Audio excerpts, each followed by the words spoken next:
এই আমের মরশুমে একটু ম্যাঙ্গো মাস্তানি বানাবো না, সেটা আবার হয় নাকি? দুটো পাকা হিমসাগর আম নিয়ে নিয়েছি। আম দুটো আমি কেটে নিয়েছি। মিক্সার গ্রাইন্ডারের এই যে মিডিয়াম জারটা আছে না, এর মধ্যে আমটা নিয়ে নিলাম। 1 গ্লাস একদম বরফ ঠান্ডা দুধ নিয়েছি। মিষ্টির স্বাদ অনুযায়ী চিনি নিতে হবে। আমি এখানে 3 টেবিল চামচ চিনি দিয়েছি।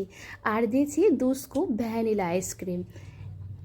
আইসক্রিমটা দিয়ে তারপর এটা সবটা একসাথে একটু ব্লেন্ড করে নিলেই কিন্তু একদম তৈরি ম্যাঙ্গো মাস্তানি। একটা কাচের গ্লাসের মধ্যে ঢেলে নিয়ে ওপর থেকে আরও 1 স্কুপ আইসক্রিম, একটুখানি আমের কুচি আর পছন্দ মতো ড্রাই ফ্রুটস দিয়ে সাজিয়ে আমি এখানে আমন্ড কুচি দিয়েছি, একটু আমার কাছে মিক্স বেরি ছিল সেটা দিয়েছি, আর কালো কিশমিশ ছিল। আপনাদের কাছে যা ড্রাই ফ্রুটস আছে তাই দিয়েই একটু সাজিয়ে নেবেন।